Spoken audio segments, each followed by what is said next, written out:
70,000 devices, 194 countries, one 20-person team using AI, automated spray tools, and a list of default credentials. That's FortiBleed, and this week we're unpacking what it reveals about the credential economy, powering every major breach.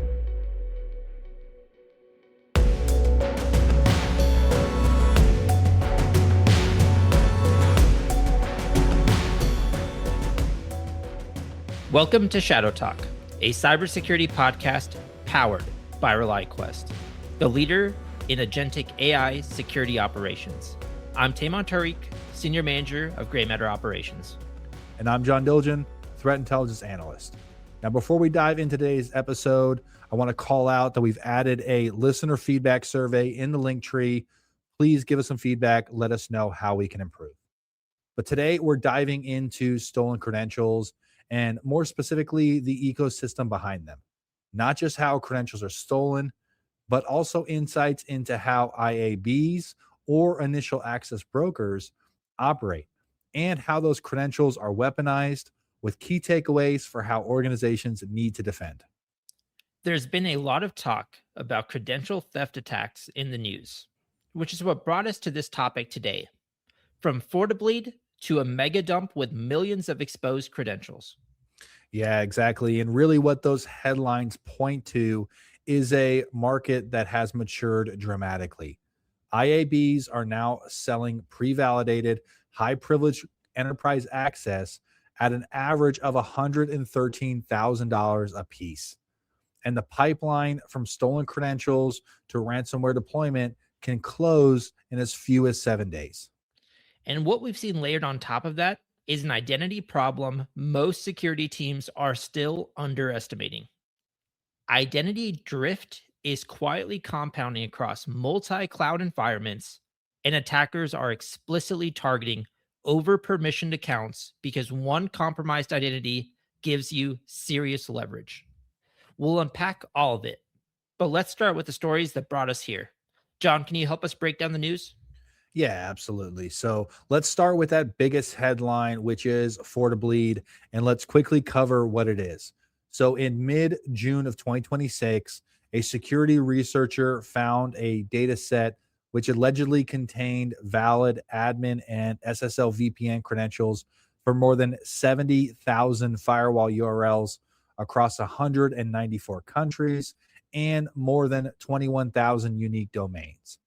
Now, the attackers behind this were likely Russian threat actors who conducted approximately 1.16 billion credential spray attempts against over 320,000 FortiGate targets. They also conducted approximately 2.1 billion credential spray attempts against over 160,000 Microsoft SQL servers. With this traffic, they intercepted SSL VPN authentication hashes and then cracked those hashes to recover the plain text passwords. With those passwords, they then accessed internal Active Directory environments, and in a subset of those, they deployed sniffer malware that was able to read internet packets and harvest more credentials. And the scale of this is what stands out to me. 1.16 billion attempts against more than 320,000 targets. That scale is staggering and suggests that the threat actors had strong infrastructure to support these kinds of attacks. Yeah, that's a great point. And it's really important context because these attacks ran on automated scanning that targeted default accounts and the use of recycled passwords. Now, there's some interesting stats behind these attacks too. So of the credentials that were stolen, 36.7% were organizational specific accounts. 35% were generic admin accounts, and 28.3% were built-in system accounts. And what this really means is that the generic admin accounts and the factory default accounts together made up the majority of what the attackers were able to harvest. And this really points directly to a widespread problem and failure to rename default accounts and rotate factory credentials. So of the compromised devices, about 12,000 of them had the sniffer malware deployed on them. And of those, 3.6% had confirmed admin level access, 3.2% had full attack chain compromise, and 0.11% had confirmed ransomware deployments. And what makes this campaign even more alarming isn't just the numbers, it's who was behind it and how deliberately they were operating. Yeah, that's a good point because there have been some significant insights that were surfaced from security researchers working behind the scenes of the FortiBleed attacks. So, specifically, one threat actor behind FortiBleed has been attributed to both Inc. and Link's ransomware operations. They were found to be actively working negotiation panels for both groups, helping to get the extortion payments. Now, they were likely one piece in a larger ecosystem of initial access brokers. Researchers discovered an internal document indicating an organized operation of roughly 20 people with a clear division of labor, a small core of lead operators driving high impact intrusions, backed by specialists and support staff, likely operating out of a larger initial access broker environment. And what's really interesting about this to me is that it really ties back to last week's episode where Jeff had mentioned how ransomware groups and threat actors operate like organizations and see themselves as business competitors as well. Yeah, and this is another good example of that. For anyone who hasn't listened to last week's episode, I'd highly recommend it as Jeff gave some great insight into how businesses should think about ransomware and threat actor operations as a whole. But back into this episode, we know that automation was used in these attacks, but the threat actors also likely used an open source AI native offensive security platform for parts of the workflow. And this was the same tooling that had been seen in previous mass scanning campaigns targeting firewalls earlier this year. On top of that, researchers also found that these threat actors were preparing additional campaigns. They found that the operators likely had a 0 day in a cloud hosting software, and they were beginning to identify targets in other technology stacks for similar attacks. And what this really highlights is that big cyber attacks in 0 days, they feel never ending. And the group behind FortiBleed had two other campaigns being prepared right behind this one. Yeah, it really seems like sometimes the volume just continues to flow, and that's a great example of that. And we also mentioned that there was a massive credential dump in the news. So, Tehman, can you walk us through that? Absolutely. And like the perfect example that I want to give is in June 2026, a breached database in just about 56 million unique email addresses and 124 million unique passwords sourced from InfoStealer malware logs. And this was not a single organization breach, rather, an aggregation from millions of individual infected devices. These are not old breach lists, they are fresh captures. Info stealers pull stored browser passwords, session cookies, corporate VPN credentials, and cloud admin tokens from those infected devices. Yeah, and just like we called out with the FortiBleed story, what really stands out here is the scale. To restate, over 100 million passwords taken from new breaches, not recycled ones. All right, so we've covered the news and the mechanics behind both FortiBleed and that mega dump. But Taman, what's really important here for organizations is what the criminal market is actually doing with these credentials. Can you speak to that? Absolutely. And the one that I want to highlight first is that threat actors are surfacing the most valuable credentials.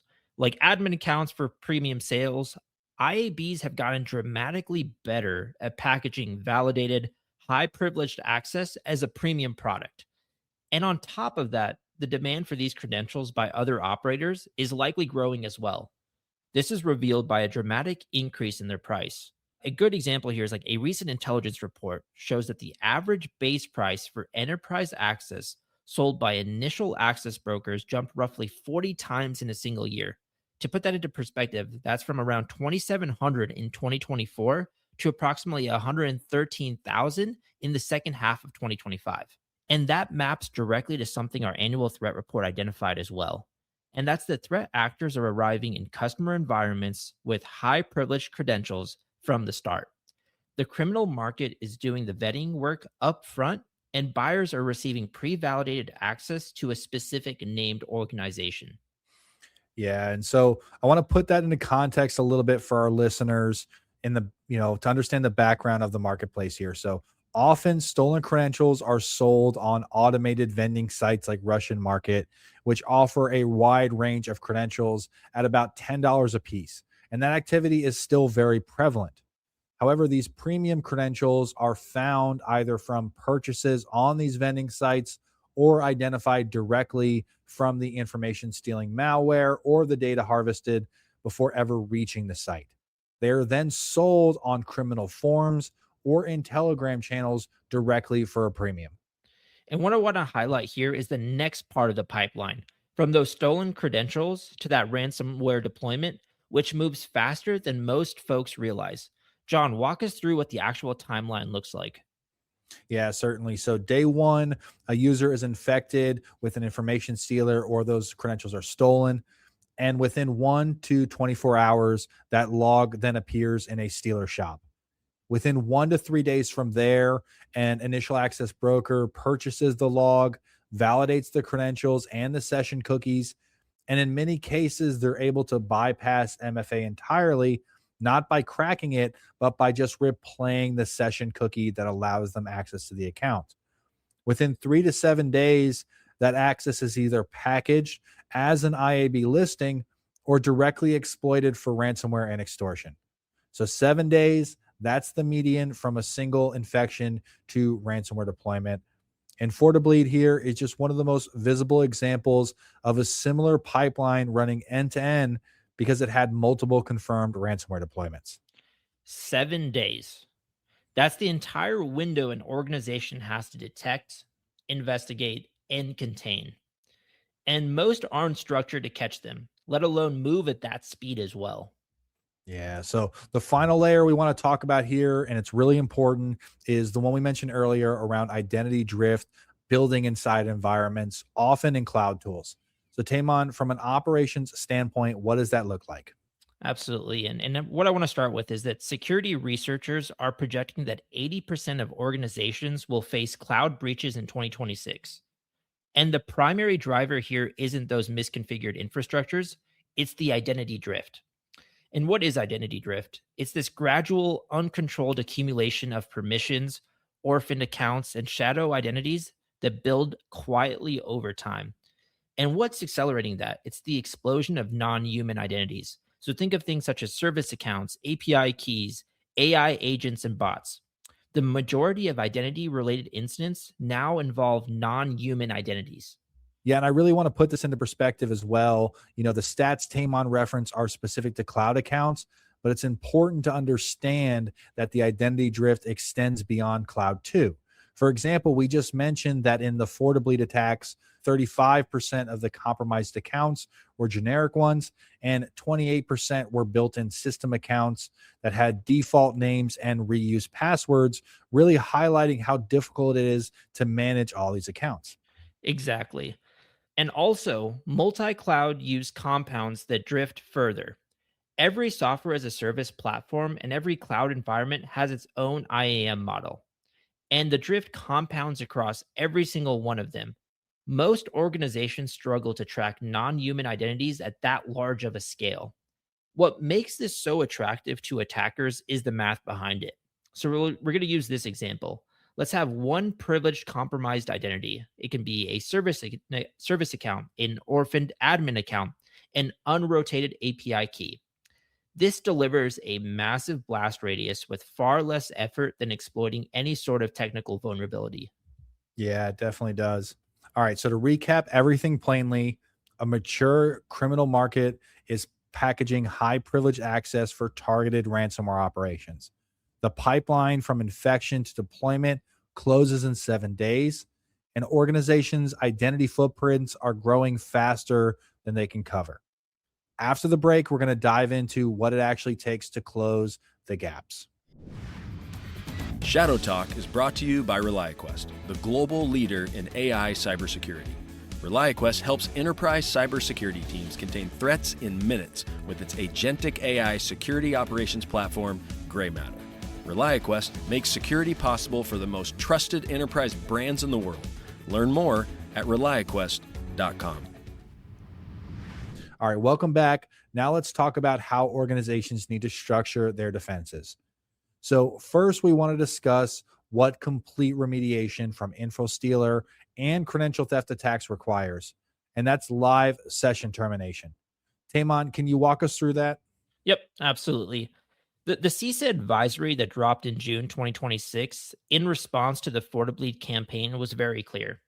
The directive was this: terminate all SSL VPN and administrative sessions, reset all VPN and administrative passwords, and most importantly, session termination is the primary action that needs to be performed before password rotation.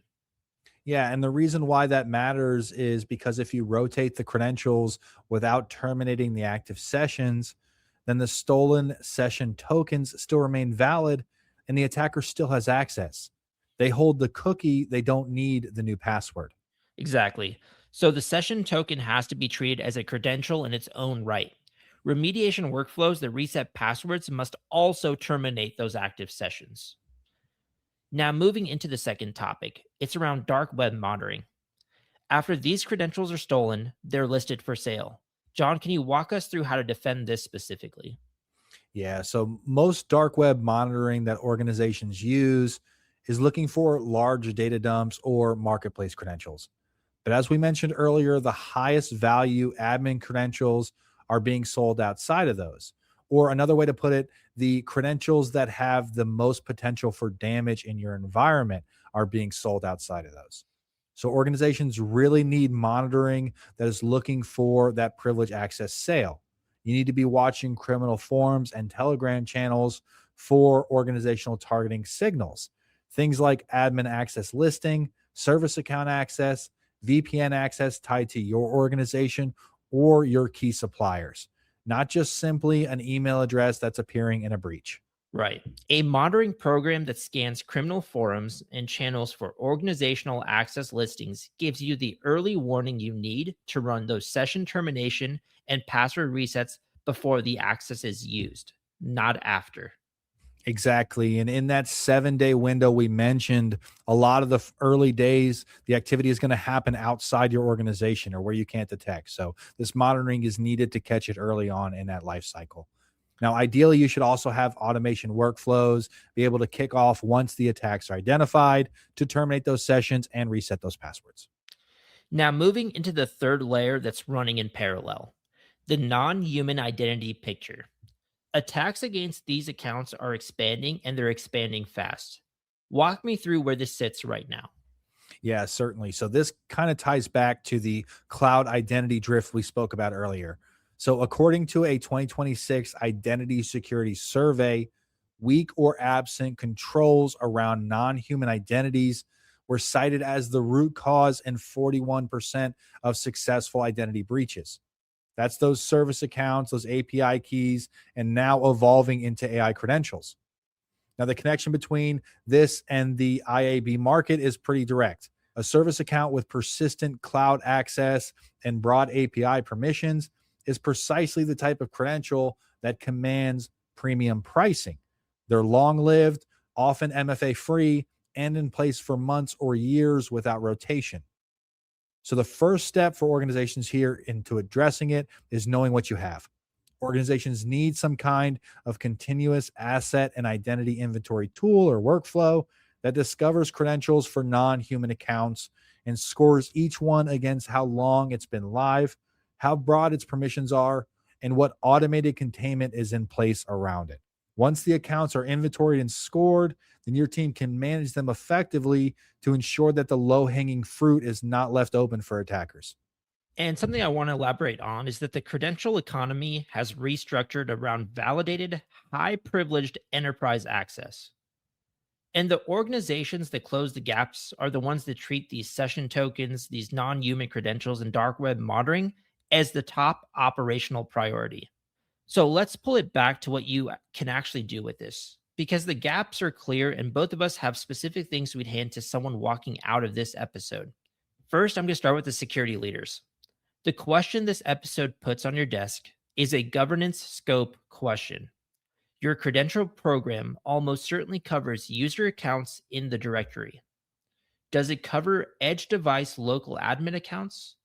Does it cover session tokens as revocable credentials rather than just passwords? Does it cover non-human identities? So think of those service accounts, those API keys, and those AI credentials. The 40 times jump in the IAB average pricing in a single year isn't a random market fluctuation. That's the criminal underground telling you, with pricing data, exactly which credential classes work for them. Your job is to close the gap before someone pays that price. Tomorrow morning, ask your team one key question. Can we name the owner and rotation schedule for your top 10 most privileged non-human identities? If any answer is unknown, that's your priority for the week. Yeah, some great recommendations there.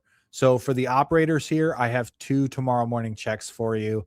The first one is going to be to open your identity management system and run an inventory of privileged non-human credentials, the service accounts and the machine tokens, specifically the ones that haven't been rotated in the last 90 days. Now, this is your immediate remediation queue. Start first with any accounts that have cloud console access, SaaS admin access, or privileged API access. Now, check number 2 is to pull the credential compromise incident response playbook and confirm that session termination comes before or with password rotation when an alert lands. If your runbook has password rotation first and session termination as optional or missing, then that's the gap that needs to be closed. 2 checks, both actionable tomorrow morning. So in closing, credential theft is advancing. Govern your sessions, watch the dark web for your organization's access listings, and treat every unrotated, overprivileged identity as an open door. That's all. Thanks for listening to another episode of Shadow Talk. If you'd like to get in touch, as we mentioned, we just added that feedback survey in the link tree. Please let us know how we can improve. And you can also send questions directly to shadowtalk@reliaquest.com. Please don't forget to subscribe and rate this episode. It will help make a huge difference and help us reach new listeners. We'll be back next week with another episode of Shadow Talk.